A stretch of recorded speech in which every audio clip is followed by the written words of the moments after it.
What's up, everybody? Welcome back to the shop. As you can see, been getting after it all day on this Camaro from Mel. I really wanted to get it back together and then fire it, make sure that we're not having any issues. I said I was going to put it on the stand, and after some debating, this just made more sense to get it in, maybe not completely buttoned up, and then kind of use the car as my stand. And then if it's good, I can just finish buttoning it up with the water pump, the power steering, all that stuff. I'm feeling pretty good. I think this was all fixed up. There's some things that we can go over really quick before I get into it, so that way you guys that were curious know what I actually did. We just buttoned up the bottom end again. Needed a new oil pan gasket. I went ahead and obviously new intake manifold gasket because I had that off just to see if everything looked good inside. What else did we do? The flex plate was pretty good as far as like the thickness where the fretting was. It's not too bad. I would call it serviceable. There's no cracks. I brake cleaned it on and looked to see if there's any cracks. I replaced the bolts. I checked the torque converter threads. At first they looked really bad, but then I ran a tap through them, and it seemed to clean them up pretty well, and the bolts felt solid in there. It wasn't like it was completely walled out. And then I also used the orange Loctite. Let me show you really quick. So this is their high strength, but it's supposed to come off without heat, unlike the red, and be removable with a wrench. So I thought that was kind of cool, or hand tools as they call it. If you guys are interested in that stuff, I guess that's out. I didn't really know anything about it. It could have been out for a really long time. I just never looked. I was like red or blue, but yeah. So that was kind of cool. I threw that on there. I think other than that, we're looking pretty good, feeling pretty good. Maybe just bump it, see if we get some oil pressure, and then after that, hook this coil wire back up. I went ahead and disconnected that. That way we don't have any ignition, and we can get to it.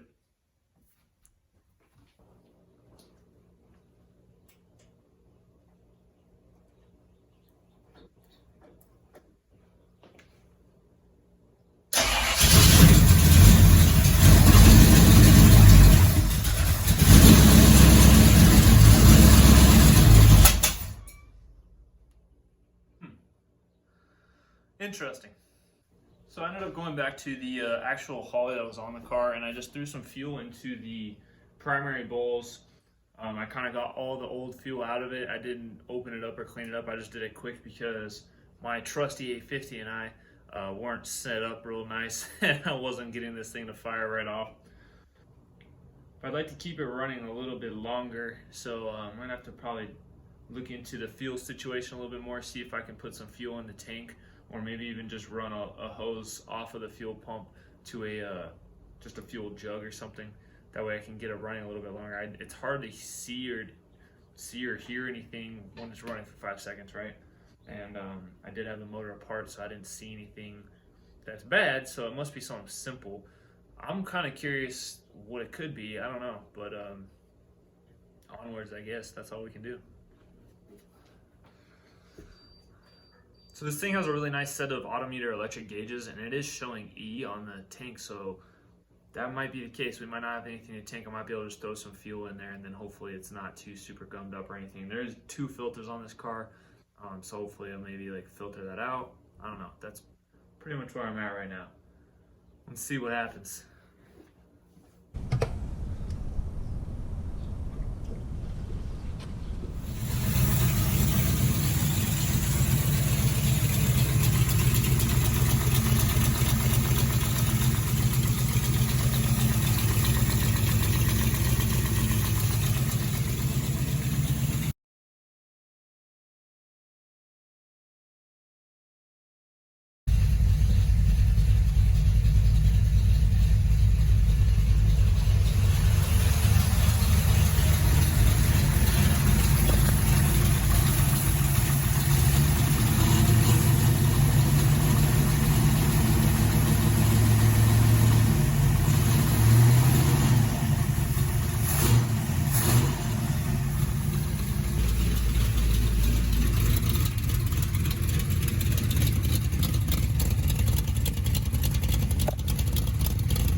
That's the split fit on the the header there is what is pretty much just sounding terrible. I was listening to it and I was like, man, it sounds like an exhaust leak, but the freaking headers are not leaking, you know. And when I didn't have water in it, I didn't want to leave it running for too long, but now I just leave it running, and I was walking you guys around it, I was like, oh, you can definitely tell that passenger side's just really bad. And then, yeah, I hopped down underneath there, and you could hear it, obviously, and you could see I took the rag, and that's why I was putting it there, just in case you were missing that. You could see it was blowing the rag pretty hard. Because it just doesn't seem like it's not healthy, so I think it's fine. I would have to say that is probably one big issue, and then playing with the carb tune-up, and then like I said, the valvetrain is noisy. That's just a given, and I think it's gonna stay. That's just how they are. Feel free to look it up, and maybe even like you found this because of your valvetrain being noisy. It's definitely a thing. I sent a video over to a couple people just to kind of make myself feel better. I'm pretty sure that's one of the main causes of noises. I'm just gonna keep going though. Like I said, I'm not a very like definitive person, like, oh, that was this or that was this. So just keep trying to fix things as I find them, and then we'll see what the eventual outcome is for this thing. But I think right now what I'm gonna do is I'm gonna jack this thing up, and I'm gonna go ahead and weld up that slip fit. These headers go in and out really easy, so it's not a big deal if we have slip fit or not, and it leaks, so we'll weld them up. That's probably the most proper way to do this, and hopefully no more leaky.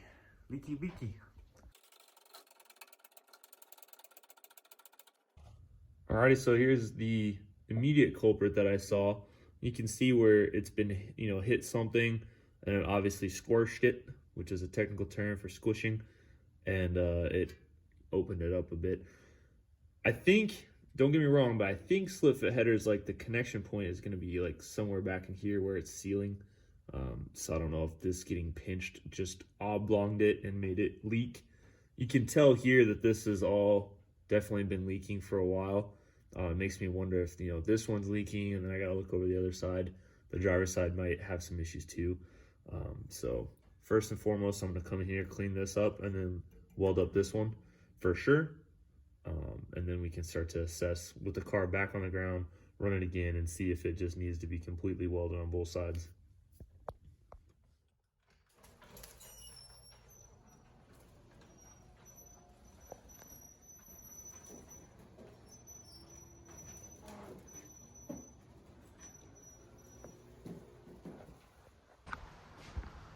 Seems like it is going to be a windy, rainy day here, possibly. Yesterday we went ahead and got the header popped out on the passenger side and welded it up. Slip fit was leaking pretty bad. I got the driver's side welded up in the car, and it feels like it's not leaking as bad. I think it should be okay, so I'm gonna go ahead and fire the car up. I wanna get some trans fluid in after we get some heat through it, kind of make sure there's nothing else going on. Sounds good. And then maybe we'll drive around the block, because I feel like that would be a pretty big win. This car actually hasn't been fired or ran around since 2011, so that's pretty crazy. It's been a while. Let's get to it.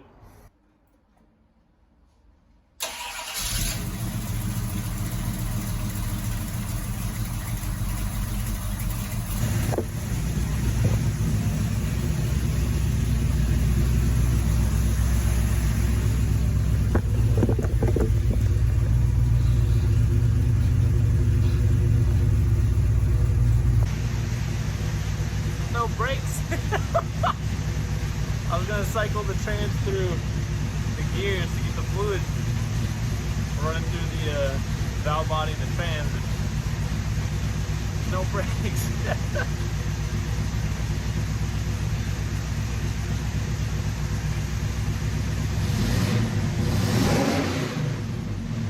Sounds good though.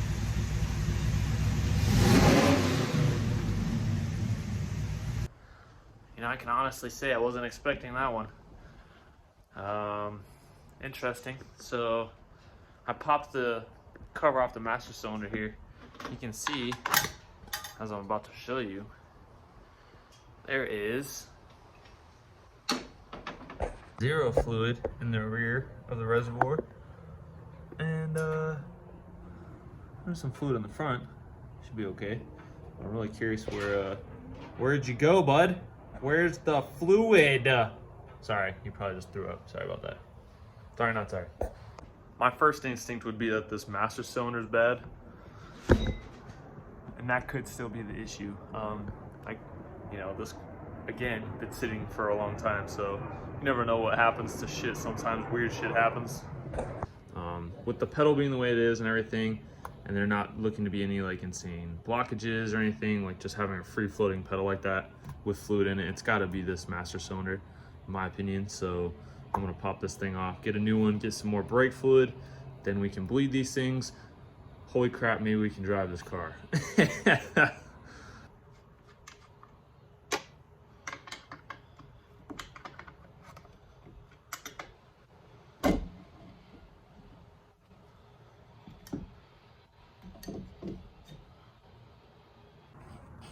So some more indications that we have a bad master cylinder, just to kind of elaborate. See this fluid back here that is showing that the back of this will show some signs of leakage and all kinds of good stuff. So that means we need a new master cylinder. I'm gonna call my friend Ray, go ahead and make sure that they get one on order. If they have one in stock, we'll go grab one. I don't like just rolling over there, because if they don't have one, then kind of a waste of a trip and all that crap. What up, man? What's going on, man? Sorry, I was helping another LS powered customer. Yeah, I got one here. You got one there? Yeah, You're the man. I know. All right, I'll be there in a few. I guess I have to leave the house. Like in this day and age, if I have to leave the house, I get super pissed. I don't know about you guys. I'm not super pissed, but lachrymose, is that a good word? I don't even know what that means.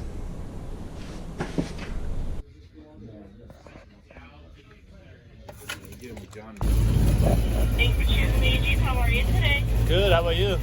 Great. What can I get started for you today? Can I get just a large fry?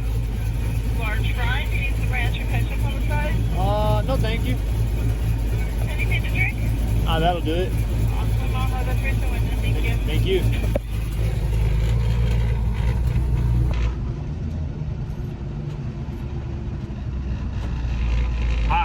Hot. Shit. Bam. Got the new master cylinder. Got like a whole gallon of brake fluid. That's the other tech tip for the day, is just always get a gallon of brake fluid, because I don't know, it just seems like I always need that much. Maybe just don't be as shitty as I am at bleeding brakes and stuff, but it's nice to have around the shop.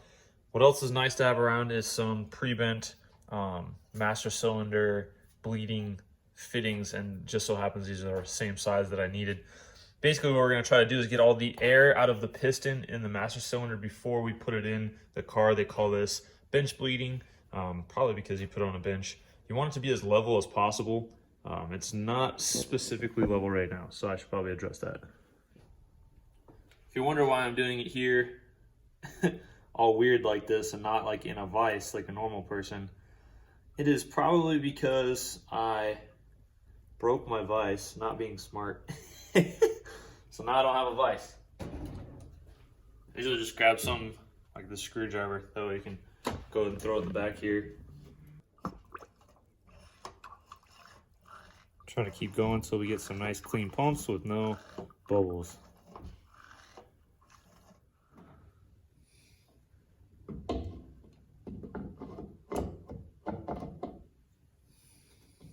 All right, there we go. It's in. What I did do off camera is I popped this rear line back off, and I took a chuck right here that I have with the rubber tip. There we go, got it to focus. A nice rubber tip so you can get it sealed, and then it'll actually blow through that system really nice. It immediately chucked out all the stuff that was in the line going back to the rear. I plugged it all back in, and I've tried all different types of stuff, and this isn't my favorite, but it does work. I use this little vacuum bleeder, especially if there's like on the front when there's already, the calipers are full, and the fluid didn't look too bad up there. It just looked kind of gross back here, and then when I blew it out with the air, that shit was all gone. So looking good. We'll fire up the car. Since it's power brake for sure, we'll be able to check, make sure we have a nice brake pedal. Then we can get back to what we were doing. Just a couple hour delay, no big deal. I think it was like 11:50 when I went on the parts run. Of course I ate lunch and stuff, but you know, still a delay.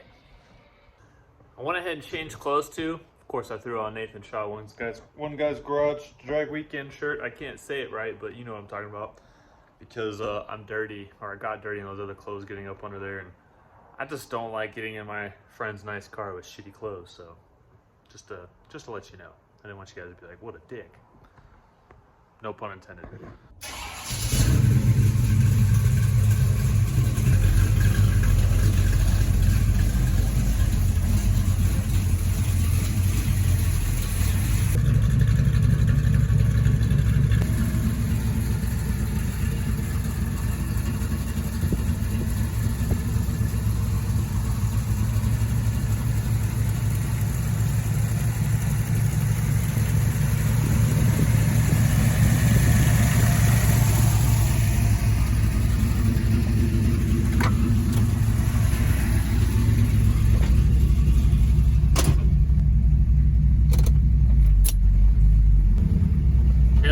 First time this thing's driven in 9 years. Crazy. Make sure we got brakes, even though I've already checked. I like to check like 400 times. Trans is shifting. Drive's pretty good. Water temp is good. Oil pressure is good. Charging. Has a clock. Trans temp is super low because we just started driving. It's got power steering, which I am just not used to in an old car anymore.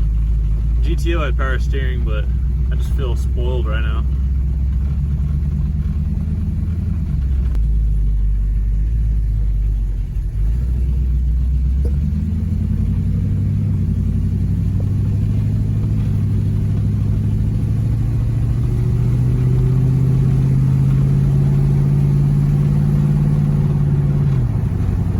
Feels good. Shit's good.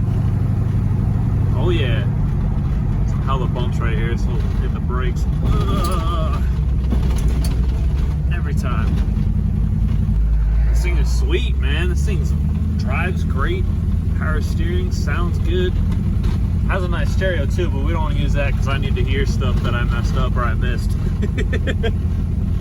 But once Mel is getting this thing back, he's gonna enjoy cruising. I can guarantee that. Yeah. So that's gonna do it. What a beautiful day. What a beautiful car to be able to drive around. And of course, a little bit of a win for your Saturday morning. And a win for me. I'm really happy about that. Thanks to Mel for letting us work on this beautiful Camaro. I can't wait to work on more beautiful cars with you guys. It was so much fun. There's a lot more left to do as far as tinkering, and then I also need to hear back from him if we're going to do the Sniper install, which will equate to more videos. If not, then we'll go ahead and do a nice rebuild on carburetor and get the thing tuned up perfect so that way he can drive it around and enjoy it on those nice summer nights with his family. He'll probably turn up the radio because he's not going to be looking for noises like I was. So as for today, that's going to do it, but look forward to next Wednesday's upload. We're going to talk more about the Nova and the C10. We're gonna see which one's going to LS Fest. Now, of course, like some of you mentioned, I just quit my job, so there's a lot of parts that are needed for the C10, and there's a decent amount of work that needs to be done to the Nova too. So which one is gonna actually make it, I don't know. Of course, the Nova makes more sense, but if you guys know me by now, you know that I'm a frisky MFer, and the C10 sounds like a challenge, and it sounds like you guys want it too. So on top of that, I think we'll be doing a little bit of fabrication on a set of my friend's headers, so it'll be kind of a fun all-around video. But until then, I'm out. You guys have a great weekend. Get out there and wrench. Love somebody. We'll see you next time. Peace.